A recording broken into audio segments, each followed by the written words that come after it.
On traverse la Manche. Mémé a reçu son petit-fils aujourd'hui. C'est ça. Alors Mémé, c'est la reine d'Angleterre, oui. Voilà, et son petit-fils, c'est Harry. Il faut savoir qu'il y avait William aussi. Elle les a convoqués. Il était là. Ouais, il était là. Elle les a convoqués cet après-midi avec le prince Charles pour une réunion de famille exceptionnelle. Objet de l'entrevue, la crise qui secoue la monarchie depuis quelques jours avec la mise en retrait annoncée d'Harry et Meghan. Pas de mise en scène pour leur arrivée, cela s'est fait en toute discrétion par une porte dérobée. Aucune image pour les médias qui se sont déplacés en masse à Sandringham House, la résidence de la famille royale britannique. The Queen will today hold unprecedented crisis talks. We think this is the first time they've all got together since that statement last Wednesday. Meghan is expected to phone in to that summit. La réunion a démarré à 15h. Pour l'instant, on ne sait rien de ce qu'il s'est dit lors de ce huis clos historique. La reine, elle, ne s'est pas cachée. Elisabeth II est arrivée juste avant le début du week-end. Elle a offert cette image aux médias.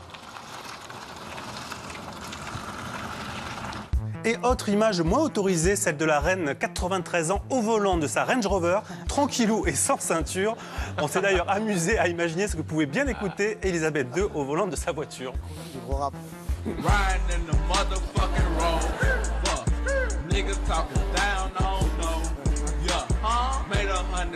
À 93 ans. Alors ça c'est pour la blague, mais cette affaire c'est du sérieux, surtout que des rumeurs de presse annoncent une interview du couple dans laquelle il pourrait tout déballer.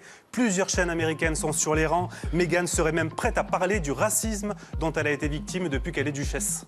The racism experienced by Meghan deeply resonates with a lot of people.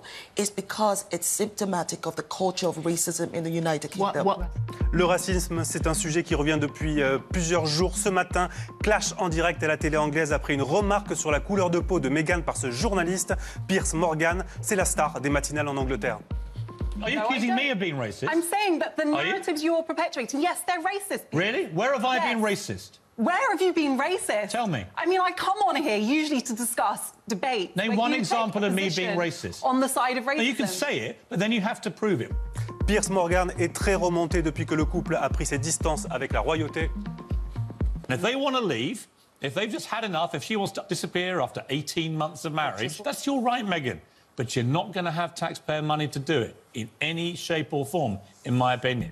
Les journaux ne sont pas plus tendres. Pas si vite, Harry, titre le Daily Mail. Harry dans la tourmente depuis qu'il a coupé ses liens royaux, note le Times. La reine va lui dire le vrai prix de la liberté, attaque le Daily Express. Parce que c'est la question au centre de tout. Combien va coûter le couple aux contribuables s'il prend ses distances avec la monarchie? C'est même devenu un sujet politique.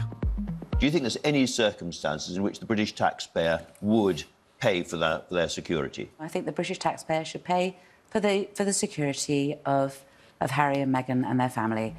Un sondage est d'ailleurs sans appel. 81% des Anglais estiment que le couple ne doit recevoir aucune aide financière de la famille royale. En même temps, ce n'est pas très grave, hein. Il a hérité de 20 à 30 millions de livres de sa mère, Diana. Ça laisse le temps de voir venir.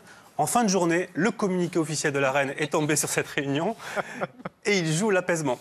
Ma famille et moi-même soutenons le souhait d'Harry et Meghan de créer une nouvelle vie en tant que jeune famille. Bien que nous aurions préféré qu'ils restent des membres de la famille royale à temps complet, nous respectons et comprenons leur choix d'une vie plus indépendante. Mais on apprend que ce feuilleton royal est loin d'être terminé. Ce sont des questions compliquées à résoudre pour ma famille et il y a encore du travail. Mais j'ai demandé à ce que les dernières décisions soient prises dans les prochains jours. C'est donc la reine qui a été la première à s'exprimer. C'est pas anodin, elle a repris la main sur la com. Merci Julien. Ils n'ont pas un Brexit à gérer, eux? Ils ont un petit Brexit à gérer, oui, il me semblait. Ils ont pas autre chose à foutre, là. un petit peu. Ok. Merci Julien.